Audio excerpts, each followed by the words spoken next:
Hello बच्चों, कैसे हैं आप? बहुत बढ़िया होंगे। हमने लास्ट क्लास में हमारी वास्तविक संख्याएं जो चैप्टर था पहला, उसकी एक्सरसाइज 1.1 की थी और यूक्लिड विभाजन प्रमेय को समझा था। आज हम अपनी एक्सरसाइज 1.2 को देखते हैं और यहाँ पर हम लोग समझेंगे अंकगणित की आधारभूत प्रमेय। ठीक है, अंकगणित की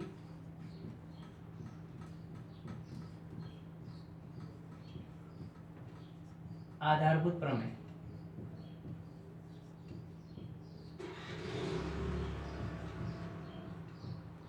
देखो, समझते हैं क्या चीज़ है। हम लोगों ने भाज्य और अभाज्य संख्याएं पढ़ी हैं, छोटी क्लासों में आप सब लोगों ने पढ़ी हैं। 8वीं 9वीं 10वीं, ये सारी 10वीं तो अब है आप लोग, 7वीं 8वीं में हम लोगों ने भाज्य और अभाज्य संख्याओं के बारे में पढ़ा है। हमने सबसे पहले जो लास्ट एक्सरसाइज 1.1 की थी वहाँ भी मैंने आप लोगों को रिकॉल करवाया था 9th में, कुछ जो हमने नंबर सिस्टम देखे थे, तो वहाँ पे हम लोगों ने सम और विषम संख्याएं, प्राकृत, पूर्ण संख्याएं सब देखी थी। अभी हम इसको समझने से पहले थोड़ा सा भाज्य और अभाज्य संख्याओं के बारे में बात करते हैं, क्योंकि अगर वो हमको समझ में आती है तो अंकगणित के आधारभूत प्रमेय को हम लोग तब समझ पाएंगे। देखो, एक तो होती है भाज्य संख्याएं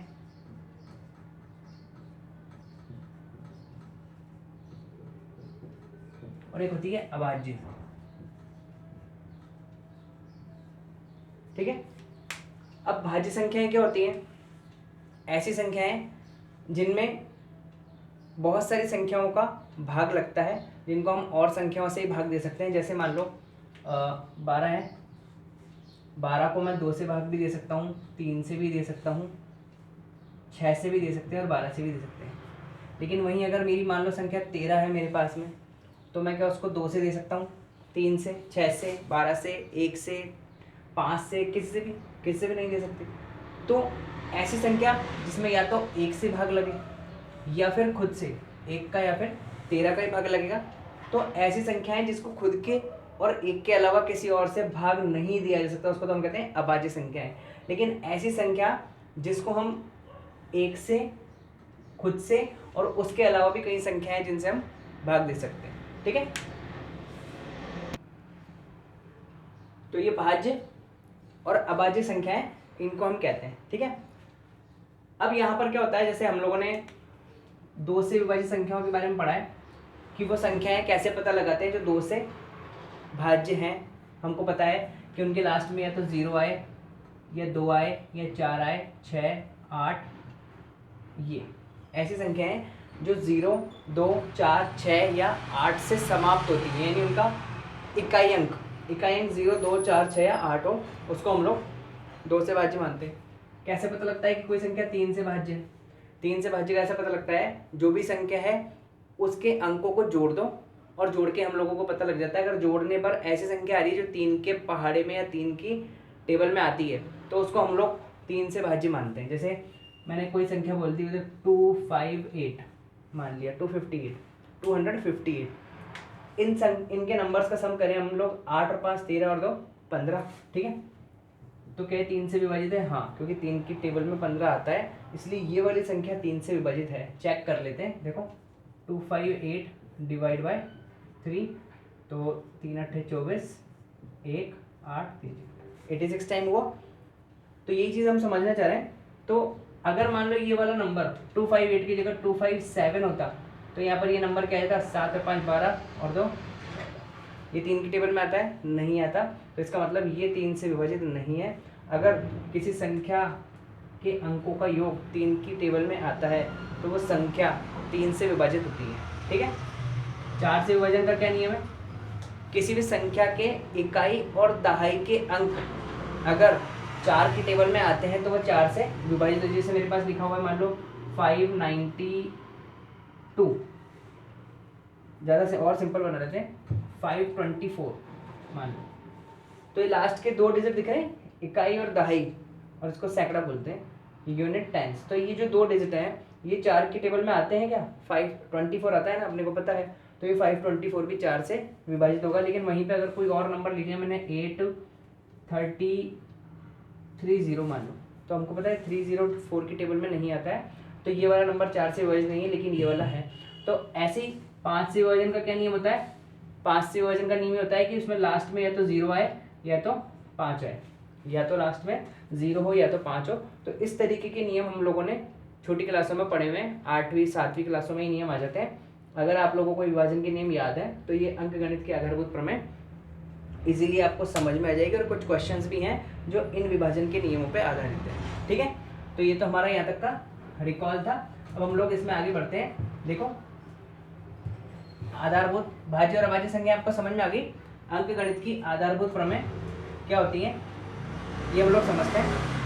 देखो, अंकगणित के आधारभूत प्रमेय में ये कहता है कि कोई भी संख्या जो होती है ना, वो अपने अभाज्य गुणनखंडों में विभाजित हो सकती है। अभाज्य गुणनखंड क्या होते हैं ये भी हम लोग समझे। जैसे मान लो मेरे पास कोई नंबर लिखा है 24, इसके अभाज्य गुणनखंड जो हम लोग छोटी क्लासों से बनाते हुए सीखते हुए हैं, एलसीएम लेने का तरीका। जैसे 24 लिखा मैंने, 2 की टेबल में आता है 12 बार, फिर 2 6 बार, फिर 2 3 बार, 3 1 बार। ठीक है, तो 24 के अभाज्य गुणन क्या हो गए? 2 गुणा 2 गुणा 2 गुणा 3। ठीक है, तो ये हो गए अभाज्य गुणनखंड 24। ठीक है, ठीक है, तो इसको हम अभाज्य गुणनखंड कहते हैं, ये जो हमने किए। तो यहाँ से अब हम देखते हैं कि अंकगणित की आधारभूत प्रमेय क्या कहती है। अंकगणित की आधारभूत प्रमेय देखो क्या कहती है, इसका कथन मैं लिख देता हूँ ताकि आपको एक बार पूरी कहानी समझ में आ जाएगी। वो कहती है कि कोई भी जो भाज्य संख्या है, कोई भी भाज्य संख्या अभाज्य संख्याओं के गुणनखंड के रूप में व्यक्त की जा सकती है। और ये जो गुणनखंड है वो कैसा होता है? यूनिक होता है, अद्वितीय होता है। यानी कि प्रत्येक संख्या का अभाज्य गुणनखंड इसके जैसे, इसका इसी के जैसा होगा, इसके जैसा अभाज्य गुणनखंड किसी दूसरी संख्या का नहीं होगा। क्लियर है? देखो, अभाज्य संख्या आप लोगों को अभी मैंने बता दी थी, फिर भी मैं एक बार लिख देता हूँ कि अभाज्य संख्या जैसे कौन सी होती है, ताकि आप लोगों को और अच्छे से क्लियर हो जाए। मैं साइड में लिख देता हूँ अभाज्य संख्याएं। जैसे थी अपने पास में 2, देखो एक अभाज्य संख्या नहीं होती है, ये ध्यान रखना। अभाज्य संख्या 2 से स्टार्ट होती है। 2 3 5 7 9 है क्या? 9 विषम संख्या है, लेकिन अभाज्य नहीं, क्योंकि 9 खुद से भी होती है और 3 से भी इसको हम भाग दे सकते हैं। तो ये 11 13 ऐसी संख्याएं जो खुद से या एक से भाग जिसमें जा सकता है वो अभाज्य होती हैं। और भी बहुत सारी हैं, आप लोग समझने में आप लोगों को आ गई होगी। तो मैं अंकगणित की जो आधारभूत प्रमेय ना, वो क्या कहती है कि प्रत्येक भाज्य संख्या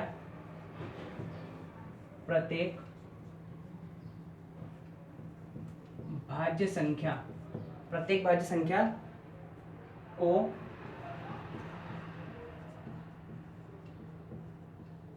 अभाज्य संख्याओं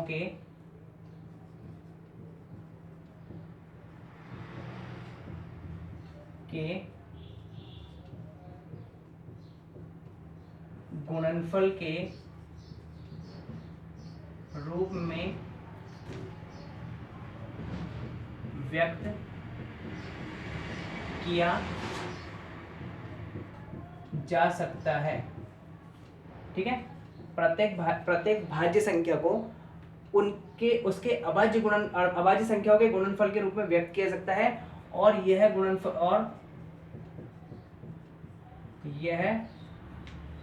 गुणनखंड के रूप में, सॉरी गुणनफल नहीं, गुणनखंड के रूप में, गुणनखंड के रूप में व्यक्त किया जा सकता है। और यह गुणनखंड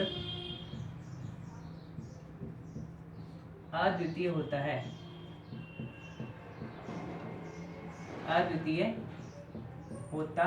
देखो, अद्वितीय का मतलब क्या हुआ? मतलब उसके जैसा कोई दूसरा नहीं, यूनिक। जैसे मैंने अभी अपने एक एग्जांपल लिया था, 24 का एग्जांपल लेते हैं। ये कौन सी संख्या है? 24 भाज्य है। क्यों? किस किस से भाग जा सकता है इसमें? 24 में 2 12 2 6 2 3 और 3 1। तो इसका अभाज्य गुणनखंड क्या हुआ? 2 इंटू 2 इंटू 2 इंटू 3। ठीक है, इसको हम एक तरीके से और लिख सकते हैं कि 2 की पावर 2 1 2 3 बार है, 2 की पावर 3 और 3 की पावर 1। तो ये कैसी संख्या? भाज्य संख्या। प्रत्येक भाज्य संख्या को अभाज्य संख्याओं के गुणनखंड के रूप में या गुणनफल के रूप में व्यक्त कर सकते हैं। और ये कैसा होता है? अद्वितीय होता है, इसके जैसा कोई दूसरा नहीं होता। सेम इस तरीके का कॉम्बिनेशन किसी और नंबर के लिए मिलेगा क्या? नहीं मिलेगा। जैसे एक नंबर और हम ले लें, मान लो 84 को हम लोग क्या कहेंगे? 84 सबसे पहले डिवाइड होगा 2 से, ठीक है, फिर 2 से किया 21 बार, फिर 3 से किया 7 बार, फिर 7 से किया 1 बार। तो इसके अभाज्य गुणनखंड क्या हो गए, ये कैसी हो गई, भाज्य संख्या हो गई। इसके अभाज्य गुणनखंड क्या हो गए, 2 गुणा 2 गुणा 3 गुणा 7। इसको हम लिख सकते हैं 2 की पावर 2 और 3 की पावर 1 और 7 की पावर भी 1। यहाँ तक की बात समझ में गई। घातों के रूप में भी लिख सकते हैं, वैसे भी लिख सकते हैं। अब हम देखेंगे कोई दूसरा नंबर, ये और ये गुणनखंड कैसा होता है, अद्वितीय होता है। अद्वितीय का मतलब, अब मुझे बताओ कोई और के लिए सेम ऐसा कॉम्बिनेशन मिलेगा कि नहीं मिलेगा, सिर्फ इसी नंबर के लिए मिलेगा, इस नंबर के लिए यही कॉम्बिनेशन मिलेगा और किसी नंबर के लिए नहीं मिलेगा। तो यही क्या है, अंकगणित की आधारभूत प्रमेय है। यहाँ तक की बात बहुत अच्छे से आप लोगों को समझ में आई होगी, ठीक है। तो और आप लोग 2-3 एग्जाम्पल इसके ले लेके देख सकते हो कि अभाज्य गुणनखंड के रूप में कैसे हम उनको व्यक्त कर सकते हैं। यहाँ तक आप फटाफट इसका स्क्रीनशॉट लो, फिर हम एक अगले क्वेश्चन को समझते हैं, ठीक है। लो,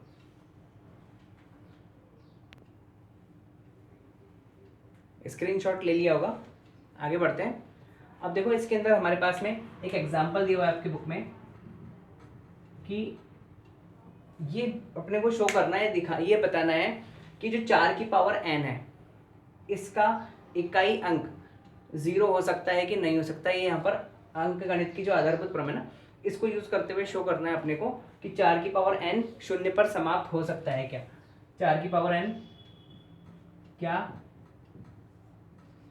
शून्य पर समाप्त हो सकता है, समाप्त हो सकता है, ये क्वेश्चन मार्क कि क्वेश्चन पूछा है कि ये 0 पे समाप्त हो सकता है क्या। अब मुझे बताओ, ये चेक करना 0 पे समाप्त होने का मतलब पहले तो समझो कि वो कुछ इस तरीके का नंबर आ जाए, मान लो 520 0 पे समाप्त हो रहा है, 390। तो ऐसे नंबर जो 0 पे समाप्त हो सकते हैं उनको हम कहते हैं 0 पे समाप्त होना। तो 4 की पावर n क्या शून्य पर समाप्त हो सकता है, n का क्या मान हो कि वो शून्य पर समाप्त हो सकता है, n के किस मान के लिए। अपन इस क्वेश्चन को इस तरीके से भी दे सकते हैं कि n के किस मान के लिए 0 पर समाप्त हो सकता है। मैं इसको दोबारा लिखता हूँ, 4 की पावर n के किस मान के लिए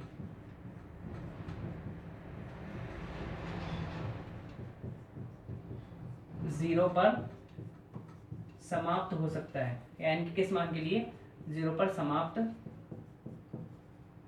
हो सकता है। अब आपको लग रहा है क्या कि 4 की पावर हम बढ़ाते जाएं तो वो 0 कहीं पे आ सकता है। ये जैसे कह रहा है कि मान लो 4 की पावर 1 ली तो क्या आता है 4, अगर मैंने इसको पावर 2 किया तो कितना आएगा 16 आ जाएगा। अगर मैंने पावर 3 किया 64 आ गया। अगर मैंने पावर 4 किया तो जो भी है, चलो अपन आगे नहीं बढ़ते, यहीं तक समझते हैं। तो ये नहीं कह रहा है कि n का कुछ ऐसा मान हो सकता है कि जहां पर ये लास्ट में ये वाली डिजिट 0 आ जाए, ठीक है। तो आधारभूत प्रमेय के आधार पर अगर अपन समझते हैं तो 4 के मैं अभाज्य गुणनखंड करूं तो मैं लिख सकता हूं, अगर मान लो ये नंबर को 0 पे समाप्त होता है, कोई भी नंबर मान लिया मैंने, तो 0 पे समाप्त होने पर क्या होता है कि अगर कोई नंबर 0 पे समाप्त होता है तो वो क्या होता है, हमको पता है कि 5 से वो विभाजित होता है, 10 से विभाजित होता है। तो यहाँ पर क्या लिखेंगे हम लोग सॉल्यूशन में, किसी भी संख्या के 0 पर समाप्त होने पर वह संख्या 5 से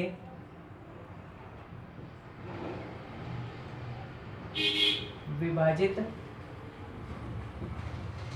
होती है। कोई भी संख्या अगर 0 पे समाप्त हो रही है, देखो ये वाली या कोई सी भी, अगर जिसमें 0 आ रहा है तो हमने 5 से विभाजन का नियम ही पढ़ा था कि लास्ट में या तो 0 आ जाए या तो 5 आ जाए। तो अगर लास्ट में 0 आ रहा है तो संख्या 5 से विभाजित होती है। और अगर ये संख्या 4 की पावर n 5 से विभाजित होती है, यदि 4 की पावर n शून्य पर समाप्त हो तो इसके अभाज्य गुणनखंड में 5 विद्यमान होना चाहिए।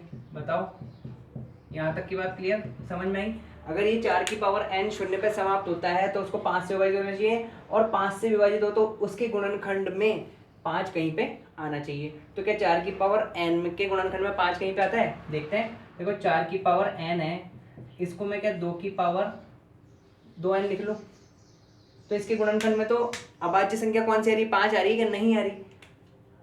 अर्थात 4 की पावर n के अभाज्य गुणनखंड में अभाज्य संख्या केवल 2 है, 5 नहीं है। अतः n के किसी भी मान के लिए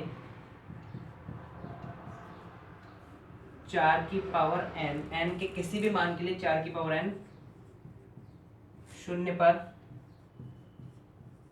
समाप्त नहीं हो सकता।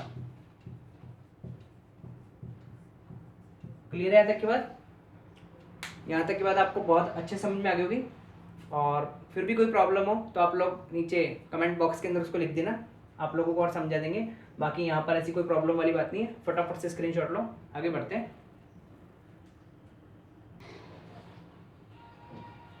चलो आगे बढ़ते हैं। देखो एक एग्जाम्पल और है जो हम समझते हैं। ये एग्जाम्पल हम इसलिए लेते हैं ताकि हमारे को कॉन्सेप्ट समझ में अच्छे से आ जाए, फिर हम एक्सरसाइज को इजीली कर पाते हैं। ठीक है, जैसे क्वेश्चन हमको दिया हुआ है कि 6 और 20 का अभाज्य गुणनखंड विधि से एलसीएम व एचसीएफ ज्ञात करो। ठीक है, देखो 6 और 20 का मेरे को एलसीएम और एचसीएफ निकालना है। तो अभाज्य गुणनखंड विधि क्या होती है? 6 के मैंने गुणनखंड कितने क्या होंगे? 2 × 3। ठीक है, 2 × 3। 20 के गुणनखंड क्या होंगे? 20 को 2 दूनी 4, 4 पंजे 20 हुआ। अब देखो यहाँ से हम लोग जब एलसीएम निकालते हैं तो ये हमारा मेथड छोटी क्लास में हमने सीखा हुआ है, ये वही मेथड है अभाज्य गुणनखंड का। यहाँ से एलसीएम इन दोनों का अगर मुझे एचसीएफ निकालना है, एचसीएफ, तो देखो पहले तो ये समझो कि मैंने इसको लिख लिया, ये तो है ही, इसको अपन लिख सकते हैं 2 की पावर 2 और 5। अब इन दोनों में से एचसीएफ जब हमको निकालना होता है, एचसीएफ, तो 2 की बड़ी पावर छोटी पावर है 1 और यहाँ पर है 2, तो छोटी पावर लेते हैं। ठीक है, कॉमन में हम लोग छोटी पावर लेते हैं, तो खाली 2 आ गया। 3 की पावर 1 यहाँ पर है लेकिन यहाँ 3 नहीं है तो उसको नहीं लेंगे। 5 यहाँ पर है लेकिन वहाँ नहीं, तो 5 को भी नहीं लेंगे। तो एचसीएफ तो इसका क्या हो गया? 2। क्लियर है? अब जब बात हम एलसीएम की करेंगे तो एलसीएम में क्या होता है? अब बड़ी पावर लेते हैं और जो नहीं है दोनों में कॉमन वो भी लेते हैं, क्योंकि हाई एलसीएम का मतलब है लोएस्ट कॉमन मल्टीपल, जो सब में हो। ठीक है, तो देखो 2 की बड़ी पावर कौन सी है? 2 की पावर 2, ये ले लिया, इनटू यहाँ पर 3 है, यहाँ नहीं है लेकिन 3 को भी लेना पड़ेगा, और 5 यहाँ पर नहीं है लेकिन यहाँ है तो 5 भी लेंगे। तो देखो क्या हुआ? 2 की पावर 2 4, 4 × 3 12 और 12 पंजे 60। तो इसका एलसीएम कितना हो गया? 60। इस तरीके से हम अभाज्य गुणनखंड विधि से एलसीएम और एचसीएफ ज्ञात करते हैं। ठीक है, अब देखो इसके अंदर हमारे को यहाँ पर साथ के साथ ये चीज़ भी सीखनी है कि एक फॉर्मूला बनता है। फॉर्मूला क्या बनता है? देखो कोई भी दो संख्याएं हैं, संख्या कौन सी? 6 और 20। अब अगर इन दोनों को मैंने गुणा किया तो देखो कितना आ रहा है? 120। ठीक है, और इसके एचसीएफ और एलसीएम देखो, इनको गुणा करके देखता हूं तो एचसीएफ कितना है? 2, एलसीएम कितना है? 60। कितना है? ठीक है, तो ये भी यहाँ पर एक हमारे पास फॉर्मूला बन गया कि देखो दोनों संख्याएं, उन दोनों का गुणा जो नंबर आ रहा है और उसके एलसीएम और एचसीएफ जो हमने निकाले उन दोनों का गुणा बराबर है। तो एक फॉर्मूला हमारे पास बन गया कि एलसीएम गुणा एचसीएफ बराबर दो संख्याओं का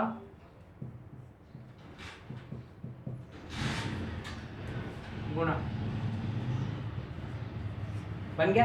अब इसी फॉर्मूले से देखो हमको दो संख्याएं ज्ञात हो, अगर मुझे दोनों संख्याएं पता हो और एलसीएम दे रखा हो और एचसीएफ निकालना हो तो इसको नीचे भेज देंगे, एचसीएफ निकल जाएगा। एचसीएफ दे रखा हो, एलसीएम निकालना हो तो एचसीएफ को डिवाइड में भेज देंगे तो हमको पता लग जाएगा। जैसे मान लो संख्याएं दोनों ही दे रखी हैं और हमारे को एचसीएफ दे रखा है, एलसीएम हमको पता करना है, तो देखो इसी फॉर्मूले के अंदर अगर मुझे एचसीएफ दिया हुआ है, एलसीएम मुझे नहीं पता, ये ज्ञात करना है। एचसीएफ 2 दिया हुआ है, दो संख्याओं का गुणा कितना है 6 गुणा 20, क्लियर है। तो एलसीएम अगर मुझे निकालना है तो 6 गुणा 20 बटे 2, 2 से 20 को काटा 10 बार, 6 जाएगा। देखो हमारे को एलसीएम मिल गया। तो ये फॉर्मूला है, इसको यूज़ करके भी हम लोग ज्ञात कर सकते हैं। तो ये भी एक फॉर्मूला है जिसको आप लोगों को याद रखना है, क्योंकि इस पे बेस्ड क्वेश्चन भी एग्जाम में आते हैं। 1 नंबर का क्वेश्चन आता है, फटाफट से यहाँ तक का स्क्रीनशॉट लो, फिर आगे बढ़ते हैं। चलो अब हम एक्सरसाइज के क्वेश्चन स्टार्ट करते हैं 1.2 के। जैसे इसमें हमारा पास फर्स्ट क्वेश्चन है, निम्न संख्याओं का अभाज्य गुणनखंड, निम्न संख्याओं को अभाज्य गुणनखंडों के गुणनफल के रूप में व्यक्त करो। देखो तो बहुत सिंपल क्वेश्चन है जो आप लोग करते हुए हैं। जैसे हमारे पास फर्स्ट क्वेश्चन इसका गिवन है 140, ठीक है। तो इसको अभाज्य गुणनखंड के रूप में व्यक्त करना है तो आपको सीधा सीधा यहाँ पर क्या लिखना है, ये 140 हमको पता है किसका, सबसे पहले 2 का तो 70 बार, फिर 2 का 35 बार, फिर 2 का फिर 5 का 7 बार, फिर 7 का 1 बार। तो इसके अभाज्य गुणनखंड क्या हो गए, 2 गुणा 2 गुणा 5 गुणा 7, या इसको हम 2 की पावर 2 5 इंटू 7 भी लिख सकते हैं। आपके शायद आंसर में बुक में 2 की पावर 2 कर रखा होगा इसको, तो उस हिसाब से आप लोग कर लेना। सेकेंड क्वेश्चन देखो इसका ही, सेकेंड वाला है 156, ठीक है। 156 2 से देंगे और 2 8 16, फिर 2 से दिया 2 3 6 2 9 18, फिर हम जानते हैं 3 का 13 बार, 13 का 1 बार, तो क्या हो गया 2 गुणा 2 गुणा 3 गुणा 13, क्लियर है यहाँ तक की बात। और इसका थर्ड वाला क्या है 3825, 3825, ठीक है, वही ऐसे लिखा 3825। अब देखो लास्ट में 5 है, 2 से तो डिवाइड पहले होना नहीं, 3 से देखते हैं, 5 और 2 7 और 8 15, 15 और 3 18, पक्का 3 से जाने वाला है क्योंकि इनका योग कितना आ रहा है 18। 3 से किया, 3 एकम 3, 3 दूनी 6, 3 सत्ते 21 और 3 पंजे 15, ऐसा समझ में। फिर से 5 और 7 12, 13 14 15, फिर 3 का जाएगा, 3 से क्या 3 चौक 12, 3 दूनी 6 और 3 पंजे 15, 5 और 2 7 और 4 11, अब 3 का नहीं जाएगा, समझ में आ गया क्यों नहीं जाएगा, क्योंकि इनका योग 3 के पहाड़ में नहीं आ रहा है। फिर 5 का दिया, 5 अट्ठे 40 और 5 25, ठीक है। फिर 5 का दिया 17 बार, फिर 17 का दिया 1 बार, क्लियर है।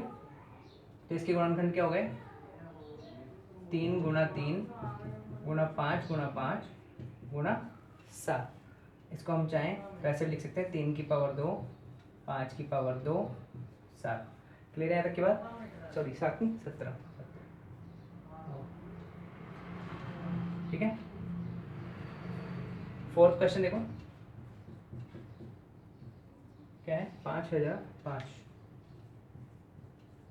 समझ में आ रहा है आप लोगों को, इनको घर पे प्रैक्टिस करोगे ना तो और अच्छे समझ में आ जाएंगे। वैसे सब चीज़ें छोटी क्लासों की है तो ये सिर्फ आपको प्रैक्टिस के लिए दी हुई है ताकि आपका रिकॉल भी हो जाए और आपको नई चीज़ें समझ में भी आ जाए, ठीक है। देखो 5005 को आप लोग करोगे तो मैं डायरेक्ट लिख देता हूँ, आप लोग करके देखना। इसके गुणनखंड में देखो क्या आने वाला है, लास्ट में 5 दिख रहा है, 5 से जाने वाला है, 3 से तो जाने वाला नहीं, 5 और 5 10 होता है, ठीक है। तो सबसे पहले 5 से जाएगा, 5 से देंगे, फिर उसके बाद में क्या होगा आप लोग करके देख लेना, 7 11 और फिर 13, इनका भाग इसमें लगने वाला है तो ये नंबर्स इसके अभाज्य गुणनखंड हो जाएंगे। ऐसे ही 5वां क्वेश्चन हम लोग देखें, इसका 5वें क्वेश्चन में क्या है 7429, 7429। तो इस क्वेश्चन में क्या होने वाला है देखो, अगर मैं इसको 5 से सोचूं, 2 से सोचूं, 2 से नहीं जाएगा, 3 से 9 और 2 11, 11 और 4 15, 15 और 7 22, 3 से नहीं जाता, 4 से लास्ट के 2 डिजिट में 4 का भाग लगता है क्या, 28 होता तो लग जाता, लेकिन 29 में नहीं लगेगा। 5 में भी नहीं जा रहा, 2 और 3 से ही नहीं जा रहा, तो 6 से भी नहीं जाएगा। 6 से भाज्य होने का क्या होता है नियम, अगर 2 और 3 से जा रहा है तो 6 से भी जाएगा, 2 और 3 दोनों से ही नहीं हो रहा तो 6 से भी नहीं होगा। ऐसे ही 7 से, 8 से, 10 से भी नहीं दिख रहा, तो अब ये क्या होगा, आप लोग करके देखना। 17 का भाग सबसे पहले लगेगा, उसके बाद इसमें 19 का लगेगा, उसके बाद इसमें 23 का लगेगा। तो देखो ये चीज़ें बता रही हैं जो आधारभूत प्रमेय देखी ना हमने अंकगणित की, उसी में कि जो प्रत्येक भाज्य संख्या जो है ना, ये सारी भाज्य संख्या हैं, ये किसके गुणनफल, ये अभाज्य संख्याओं के गुणनखंड के रूप में लिखी है हमने। देखो सारी अभाज्य संख्या आ रही है, यहाँ पर भाज्य संख्याएं नहीं है। ठीक है, तो फर्स्ट वाला क्वेश्चन फटाफट से स्क्रीनशॉट करो, फिर आगे बढ़ते हैं हम लोग।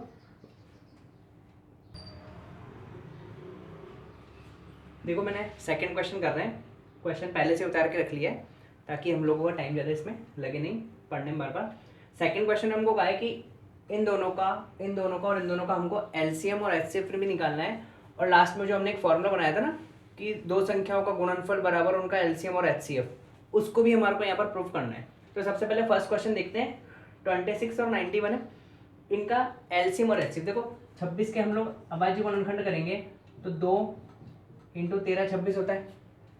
ऐसे ही 91 का हम लोग करेंगे तो देखो 7 इंटू 13 होगा।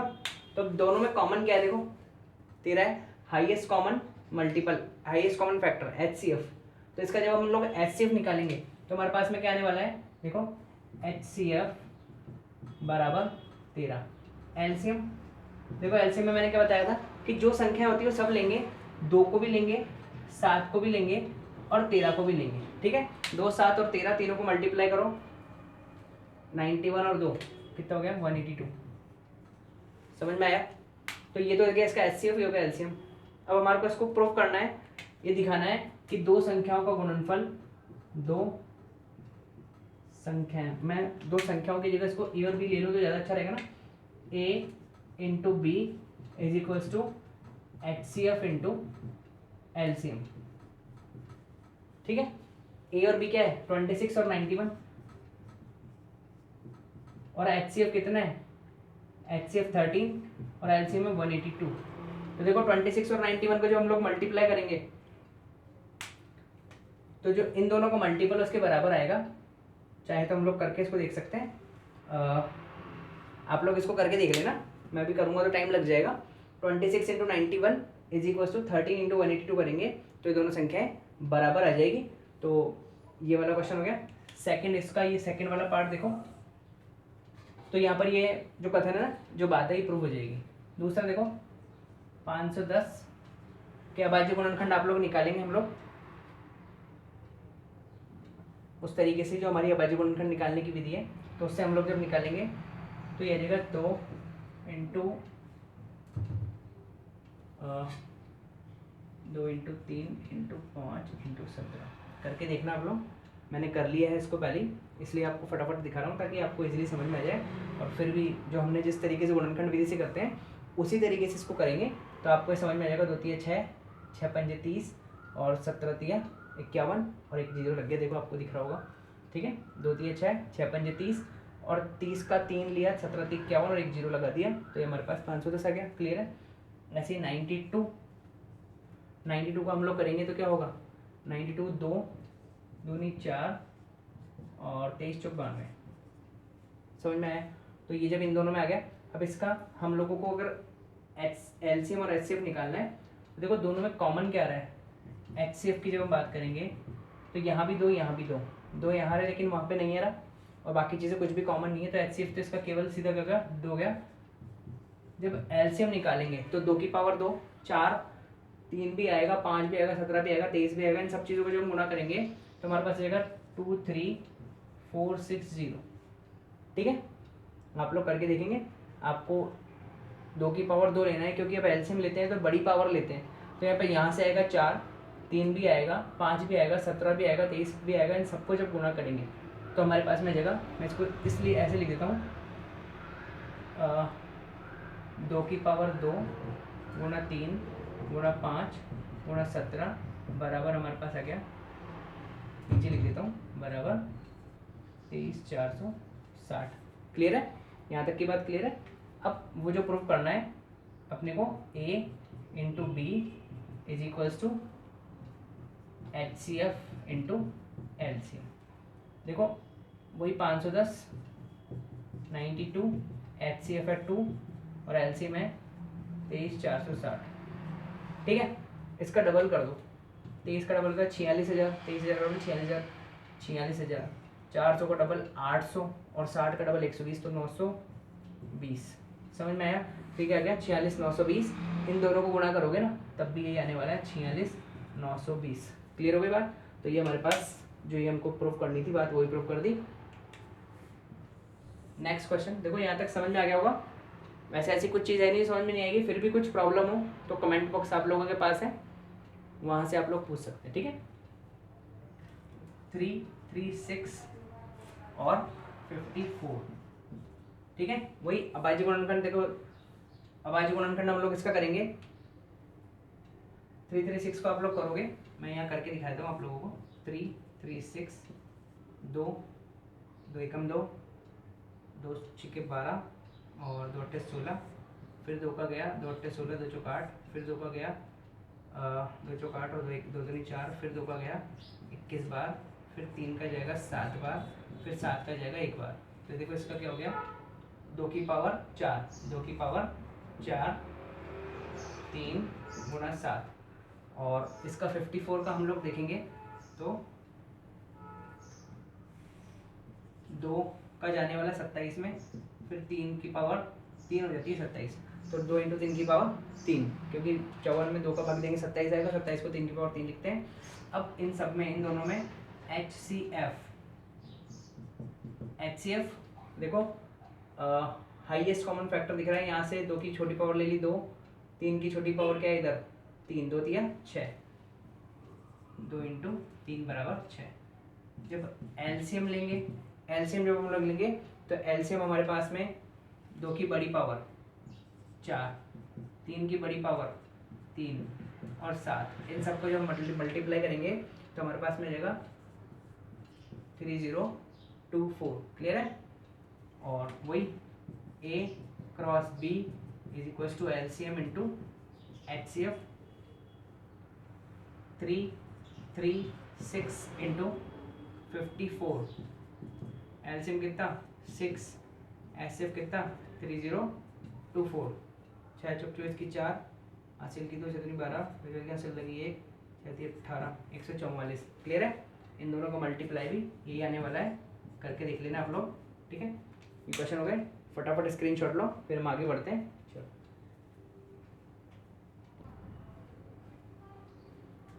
चलो आगे बढ़ते हैं। थर्ड क्वेश्चन, फर्स्ट दे रखा है 12, 15, 21, इनके एलसीएम और एचसीएफ दोनों हमको निकालने हैं अभाज्य गुणनखंड विधि द्वारा। 17, 23, 29 और 8, 9, 25। तो देखो 12 को हम लोग क्या लिखते हैं, 2 गुना 2 गुना 3, 2 दूनी 4, 4 तिया 12, 15 को 3 पंजे 15 और 21 को 7 तिया 21। ठीक है, इन तीनों में हाईएस्ट कॉमन फैक्टर की बात करें, एचसीएफ की बात करें, देखो 2 यहाँ पर है, 2 यहाँ नहीं है, 2 यहाँ नहीं है, 3 यहाँ पर है, 3 यहाँ है, तीनों में कॉमन क्या है 3, तो हमारे पास HCF उसका क्या हो गया 3। एलसीएम की बात करेंगे तो एलसीएम में हम हाईएस्ट पावर लेते हैं, हाईएस्ट पावर देखो 2 की पावर, तो हाईएस्ट क्या है 2, यहाँ से देखो 3 की हाईएस्ट पावर क्या है 3, 5 और 7, तो 4 तिया 12, 12 पंजे 60 और 6 सत्ते 42, यानी कि 420 क्या हो गया इसका एलसीएम। क्लियर है? यहाँ पे देखो सब में HCF यानी सब में कॉमन क्या है, सब में कॉमन देखेंगे तो एक ही है, बाकी कुछ कॉमन ही नहीं है, सब अलग अलग है। और एलसीएम लेंगे तो इन सबका मल्टीपल करना पड़ेगा, 17 गुना 23 गुना 29। ठीक है, इन सबको मल्टीपल करना पड़ेगा अगर हमको एलसीएम लेना है तो इसका वैल्यू आ जाएगी 11339, मल्टीप्लाई करोगे तो ये वैल्यू आ जाएगी। ठीक है, इसमें देखो 8 को लिखते हैं 2 गुना 2 गुना 2, 9 को लिखते हैं 3 गुना 3 और 25 को लिखते हैं 5 गुना 5। अब इनमें सब में कॉमन ही नहीं है कुछ भी, देखो जिसमें कुछ भी कॉमन नहीं होता ना तो उसका HCF हमेशा 1 होता है, तो इसका HCF क्या आ गया 1। यहाँ तक क्लियर? एलसीएम निकालेंगे तो 2 की हाईएस्ट पावर कितनी है 3, 3 की हाईएस्ट पावर 2 और 5 की हाईएस्ट पावर भी 2, तो इसको बोलेंगे 8 गुना 9 गुना 25। ठीक है, जब इन सबको गुना आप लोग करोगे तो 25 नाम 225, उसको 8 टाइम करोगे तो आपके पास आ जाएगा 1800। क्लियर है? फटाफट से स्क्रीनशॉट लो, आगे बढ़ते हैं। देखो नेक्स्ट है हमारे पास फोर्थ क्वेश्चन। अपने को दो नंबर दे रखे हैं 306 और 657। इनका हमको HCF दिया हुआ है, इनका HCF इज इक्वल टू 9। तो कह रहा है कि एलसीएम ज्ञात करो। ठीक है, हमारे पास फॉर्मूला है क्या, A into B is equal to HCF into LCM. मैंने आप लोगों को बताया था अगर कोई भी एक चीज़ पता है, हमारे को संख्याएं पता है, तीन चीज़ें पता है, तो चौथी हम लोग निकाल लेंगे। HCF दे रखा है, एलसीएम निकालना है। तो फॉर्मूला क्या बन गया मेरे पास, LCM इज इक्वल टू ए और बी क्या है यहाँ पर 306 इंटू 657 अपॉन क्या HCF कितना है 9। क्लियर हो गया तक बार। 9 से इसको हम कैंसिल करेंगे, देखो 9 की टेबल से करेंगे इसको हम लोग, तो ये हमारे पास में आएगा 1 टाइम 9 या 27 और 9 चौक 36। इसको जब आप लोग 34 657 से मल्टीप्लाई करोगे तो आपके पास में आएगा 22338। ये हमारा आंसर हो गया। ठीक है, क्लियर है। नेक्स्ट क्वेश्चन पे चलते हैं, पांचवा। ये तो सिर्फ फॉर्मूले से है, ज़्यादा कुछ समझने का है नहीं, ये हम लोगों ने पहले ही समझ लिया था। फिफ्थ क्वेश्चन है, जांच कीजिए कि क्या किसी प्राकृत संख्या n के लिए 6 की पावर n 0 पे समाप्त हो सकती है। देखो हमने 4 की पावर n वाला एग्जांपल किया था, ये क्वेश्चन है 6 की पावर n 0 पे समाप्त हो सकती है क्या किसी प्राकृत संख्या n के लिए। तो देखो हम लोग इस क्वेश्चन का डायरेक्ट आंसर लिखते हैं, सॉल्यूशन लिखते हैं। 6 की पावर n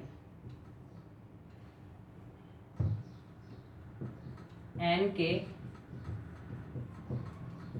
किसी मान के लिए 0 पर समाप्त होती है। तो 0 पर समाप्त होती है तो क्या, तो इसके अभाज्य गुणनखंड में, अभाज्य गुणनखंड में 5 विद्यमान होना चाहिए। क्यों होना चाहिए, क्योंकि अगर कोई संख्या 0 पर समाप्त होती है तो 5 से विभाजित होती है, तो अगर ये 0 पर समाप्त होती है तो उसके अभाज्य गुणनखंड में जरूर 5 होना चाहिए। तो हम देखते हैं, जबकि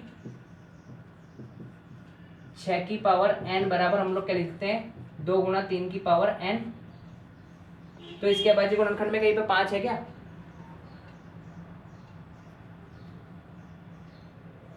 इसके यानी कि 6 की पावर n के, इसके नहीं लिखे हम लोग लिखते हैं 6 की पावर n के अभाज्य गुणनखंड में 5 विद्यमान नहीं है,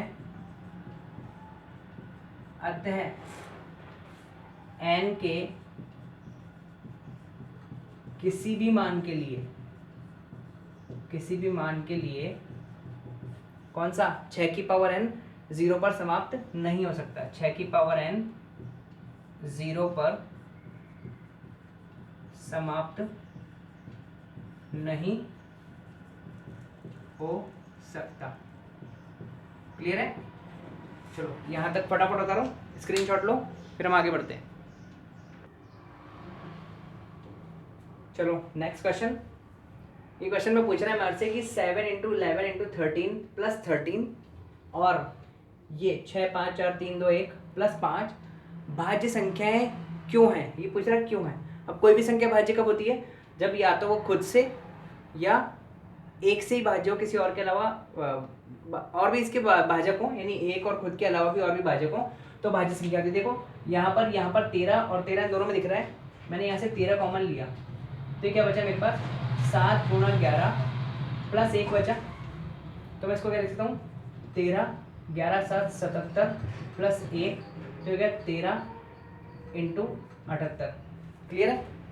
और लिख सकता हूँ इसको 13 गुणा 13, 13 6 78 होता है, तो इसके गुणनखंड क्या होगा 13 13 और 6, यानी ये संख्या नहीं रही, तो ये कैसी हो गई भाज्य संख्या हो गई। यहाँ पर देखो, तो यहाँ पर लिख सकते हैं इसके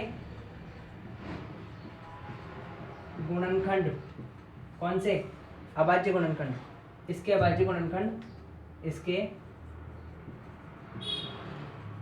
अभाज्य गुणनखंड क्या है? 13 इंटू 13, 13 और 6 है, 13 और 6 है, ये लिख सकते हैं अपन तो, 13 व 6 है, अतः यह भाज्य संख्या है। ठीक है, इधर वाले में देखो, यहाँ पे 5 कॉमन है दोनों में, 5 कॉमन लिया, 7 into 6 into 4 into 3 into 2 into 1 plus 1, तो 5, 7 6 42, 42 इंटू 4, 1 मिनट में कर लेता हूँ इसको कैलकुलेट। ठीक है, इसका मल्टीप्लाई करने पर आ रहा है 1008 प्लस 1, तो ये हो गया 5 इंटू 1009। अब 1009 जो आ रहा है ना, ये खुद क्या है? अभाज्य संख्या है, लेकिन ये 5 भाज्य है, तो इसके गुणनखंड क्या आ रहा है? इसके गुणनखंड 5 व 1009 है, अतः यह भाज्य संख्या है। क्लियर हो गया? फटाफट से उतारो। चलो इसका लास्ट क्वेश्चन करते हैं। किसी खेल मैदान के चारों ओर एक वृत्ताकार पथ है। क्वेश्चन नंबर 7, ये खेल मैदान है, इसके चारों ओर एक वृत्ताकार पथ है, पूरा खेल मैदान है, ये वृत्ताकार पथ है। इस मैदान का एक चक्कर लगाने में सोनिया को 18 मिनट, सोनिया को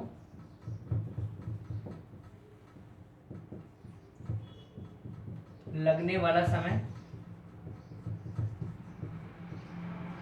बराबर 18 मिनट। ठीक है, और जबकि इसी मैदान का एक चक्कर लगाने में रवि को 12 मिनट, रवि को लगने वाला समय 12 मिनट। ठीक है, तो मान लीजिए कि दोनों एक स्थान पर एक ही समय पर एक ही स्थान से चलना प्रारंभ करते हैं और एक ही दिशा में चलते हैं, तो कितने समय बाद पुनः प्रारंभिक स्थान पर मिलेंगे।